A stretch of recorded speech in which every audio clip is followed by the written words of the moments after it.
इमाम अली मकाम से मोहब्बत का असल पैगाम यह है कि उनके नाम का नारा भी लगाया जाए और उनकी फिक्र और उनके मिशन को जिंदा भी किया जाए। बहुत हो माशाल्लाह, बहुत उस घर की जहां और बेशुमार खूबियां हैं, चूंकि आला घर है, आला खूबियां हैं, वहीं पर एक बहुत बड़ी खूबी उस घराने की यह है कि खुद ना खाते थे, औरों को खिला देते थे। ऐसे साबिर थे मोहम्मद के घराने वाले। सुभान अल्लाह। उन्होंने अपने नाना जान से जो सबक सीखा, यतीमों की परवरिश करना, बेवाओं को सहारा देना, कमजोरों की ढासरस करना, दबे कुचले लोगों को उनका मकाम दिलाना, उनके पूरे परिवार ने उसका हक अदा किया। और खुद मेरे आका ने यह पैगाम दिया कि तुम्हारे दरमियान जो यतीम बच्चे हैं, बेवाएं हैं, कमजोर हैं, उनका ख्याल रखो, उनसे मोहब्बत करो। हमारी आपकी नजर में, दुनिया की नजर में हो सकता है वो घर सबसे अच्छा हो जिसमें पैसा ज्यादा लगाया गया हो सकता है किसी की नजर में अंबानी का बनाया हुआ बंगला बहुत अच्छा हो, यह भी हो सकता है किसी की नजर में बुर्ज दुबई का मकाम बहुत बड़ा हो कि भाई बुर्ज दुबई में मिलियन रुपए, अरबों खरबों रुपया लगाया है, रियाल लगे हुए, मतलब बेपना पैसा लगा हुआ है। किसी की नजर में अमेरिका का टावर बहुत कीमती हो सकता है। और अगर हम संभल की बात करें तो हो सकता है किसी की नजर में फुला मकान बहुत अच्छा हो, लेकिन तुम जिस पैगंबर का कलमा पढ़ते हो उस पैगंबर ने, जानते हो सबसे अच्छा घर किसको कहा है?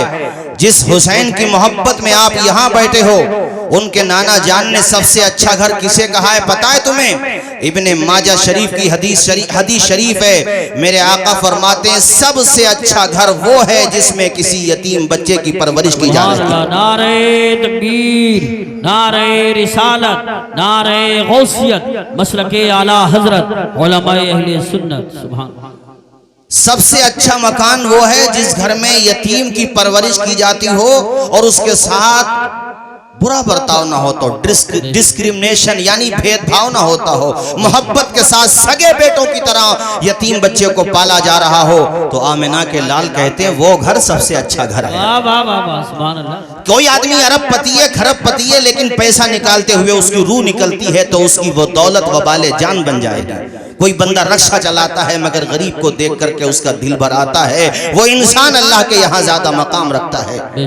मैंने आज इसी चीज को अपना उन्वान बनाया। मेरे हुसैन कहते हैं, इमाम अली मकाम ने फरमाया, कमजोर दबे कुचले लोगों से अच्छा ताल्लुक रखो, फुकरा से, मसाकीन से, कमजोर लोगों से राब्ता बना के रखो। ऐ इमाम, इनसे राब्ता बनाना आखिर हमारे लिए क्या काम आएगा? हुसैन फरमाते, क़यामत के दिन इन लोगों का मकाम अल्लाह के यहाँ बहुत बुलंद बाला होगा। ये इनके करीब रहना, इनसे मोहब्बत करना क़यामत के दिन तुम्हारे हक में काम आएगा।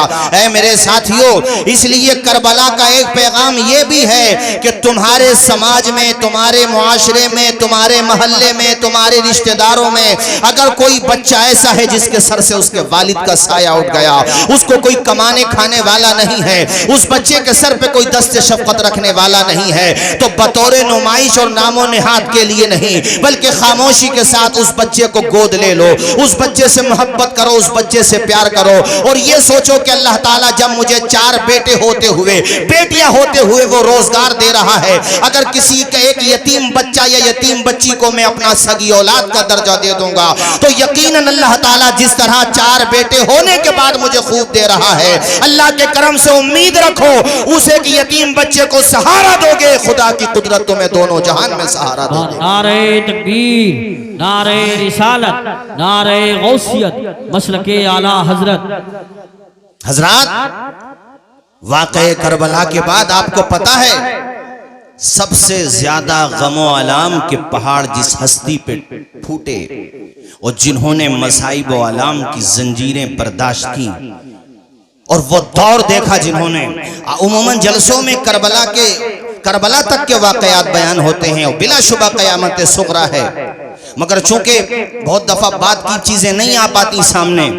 आपको पता है 18 अपने परिवार की अजीम हस्तियों के लाशें उठाने वाले का नाम इमाम ज़ैनुल आबिदीन है। बेशक इनसे पूछा गया था वाक़े करबला के बाद, इनसे पूछा था मदीने शरीफ में कि आप हमेशा गमगीन क्यों रहते हैं, आपके लबों पे मुस्कुराहट नजर नहीं आती। एक ऐलान का बार बार इशारा हो रहा है, कुछ नौजवान बिला वजह गांव में घूम रहे हैं, इधर उधर गलियों में टहल रहे हैं। कमेटी वालों का कहना है या तो आके बैठ जाएं या अपने घर चले जाएं। जो नौजवान गांव में घूम रहे हैं गांव में ना घूमें, यहाँ बैठ जाएं या अपने घर चले जाएं। कितनी अजीब बातें बताइए। जलसे में भी कुछ लोग घूमने के लिए आते हैं। अरे जलसा सुनने आओ, सुकून के साथ बैठो।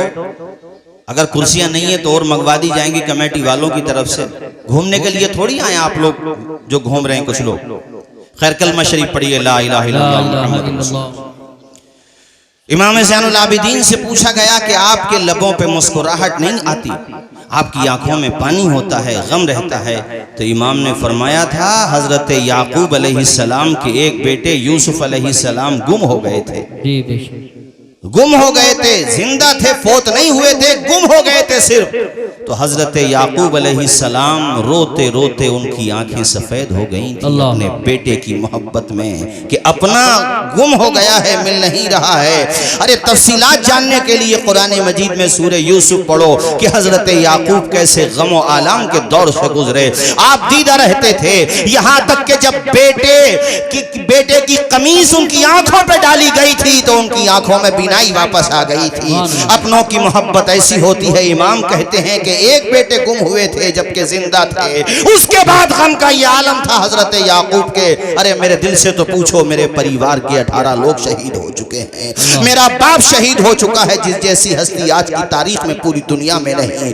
मेरा भाई शहीद हो चुका है और हजरत टोटल लगा करके खान वादे के जो अफराद थे उनकी तादाद 18 थी और जानिसारों को भी जोड़ लो तो टोटल तादाद 72 बन जाती है। इतने जनाजे जिस हस्ती ने देखे हो उसका नाम इमाम ज़ैनुल आबिदीन है। मगर इतने गम देखने के बाद भी जलालपुर और आसपास के मेरे दीनी भाइयों, इमाम ज़ैनुल आबिदीन की जबान पर सिर्फ यही रहता था, इन्नल्लाह मअस साबिरीन, अल्लाह सब्र करने वालों के साथ। ये बात किस तरह से साबित होती है देखो कि यजीदियों की नस्ल मिट गई, अमर इब्ने साद का जिक्र खत्म हो गया, जो मतलब जिलजोशन का जिक्र खत्म हो गया, खोली का तस्करा खत्म हो गया, यजीद का तस्करा खत्म हो गया, नस्ल का जिक्र नहीं मिलता। लेकिन तने तनहा ज़ैनुल आबिदीन की नस्ल में अल्लाह ने इतनी बरकत दे दी कि दुनिया के किसी खित्ते में चले जाओ तुम्हें ज़ैनुल आबिदीन की खुशबू नजर आ जाएगी, तुम्हें इमाम हुसैन की ज़ुर्रियत की खुशबू नजर आ जाएगी। तादाद से कुछ नहीं होता है, अल्लाह के सपोर्ट से सब कुछ होता है। एक बेटा बचाता हुसैन का, आज नस्ल आबाद है हुसैन की, चलवा है हुसैन का। अल्लाह ने ज़ैनुल आबिदीन को एक बेटा दिया जिसका नाम इमाम बाकर था, एक बेटे और दिए जिसका नाम इमाम ज़ैद था। इमाम ज़ैद है लोगों, उनकी नस्ल भी इतनी फली फूली, आज जो बिलगिराम में सादात की खुशबू नजर आ रही है ये इमाम ज़ैद की औलाद नजर आ रही है। इधर चले जाओ महरेरा मुतहरा, ये इमाम ज़ैद की औलाद है। इमाम ज़ैद बेटे हैं ज़ैनुल आबिदीन के और ज़ैनुल आबिदीन बेटे हैं इमाम हुसैन के, इमाम हुसैन बेटे हैं हजरत फातिमतुज़ ज़हरा के और फातिमतुज़ ज़हरा बेटी हैं नबी कौनैन आखिर ज़मां की। ऐ मेरे साथियों, मैं आपको ये बताना चाहता हूँ कि अल्लाह सब्र करने वालों के साथ है। ज़ैनुल आबिदीन की नस्ल आबाद हो गई जगह जगह। और देखो ये मैं बताता हूँ आपको कि ये ज़ैनुल आबिदीन अपने ख़ानदान की खुशबू हैं, आबरू हैं, निशानी हैं। और यतीम परवरी के हवाले से, बेवाओं की मदद करने के हवाले से, कमज़ोरों से मोहब्बत करने के हवाले से, इनका जो बाब है इस हवाले से वो भी बड़ा रोशन है। मैं आपको बताता चलूँ कि मदीने शरीफ में जब इनका इंतकाल हुआ और जब इंतकाल के बाद आपको नहलाने के लिए गस्साल ने आपके जसद अथर पे पानी बहाया और आपके पहलू को उठाया गया तो आपकी पुश्त अथर पर वजन उठाने के निशानात देखे गए। चर्चा हो गया मदीने में कि इमाम ज़ैनुल आबिदीन को कभी वजन उठाते हुए नहीं देखा गया। आखिर क्या वजह है कि आपकी पुश्ते अथर पर ये निशानात पाए गए जो जाहिर करते हैं कि ये निशानात वजन उठाने के निशान हैं। चर्चा जब ज्यादा फैली तो आपके गुलाम ने कहा, अगर मैं आज बात नहीं बताऊंगा तो तरह तरह की बातें होंगी, इसलिए आज मैं इस हकीकत से पर्दा हटाता हूँ। रोते हुए गुलाम ने कहा कि मेरा जो आका है, मेरा जो सरदार है इमाम ज़ैनुल आबिदीन, उनकी पुश्ते अथर पर जो ये निशानात तुम देख रहे हो, ये हकीकत में वो निशानात हैं जो रात के अंधेरे में आप अपनी पुश्ते अथर पर गल्ला और लकड़ियां जलाने की गरीबों के लिए पैकेट बना करके उनके घरों पे पहुंचा करके आते थे। ज़ैनुल आबिदीन जब मदीने के लोग सो जाते थे, ये वही निशानात हैं रात के अंधेरे में जब मदीने वाले सो रहे होते थे तब फातिमातुज़ ज़हरा का पोता इमाम हुसैन का बेटा गरीबों के घरों पे राशन रख के आया करता था। उनको पता ही नहीं चलता था कि राशन आता कहां से है। वो यतीम बच्चे आज बिलक बिलक के रो रहे थे, सुसक सुसक के रो रहे थे। उन्हें पता था कि हमारा सहारा चला गया, हमारा आसरा चला गया। सियर व अलामिन नुबला में इमाम ज़हबी लिखते हैं कि उन परिवारों की तादाद शुमार हजरत शैबा बिन नुआमा से मरवी है कि उन परिवारों की तादाद शुमार कराई गई कि आखिर ऐसे परिवार हैं कितने जिनके घरों का खर्चा ज़ैनुल आबिदीन की मदद से चलता है, आपके घर के ताउन से चलता है। तो ऐ जलालपुर के मुसलमानों, कान खोल करके सुनो, कितनी तादाद थी उन परिवारों की, उन यतीमों की तादाद, उन बेवा घरों की तादाद जब जोड़ी गई तो 100 घर ऐसे थे जिनके घरों का चूल्हा ज़ैनुल आबिदीन।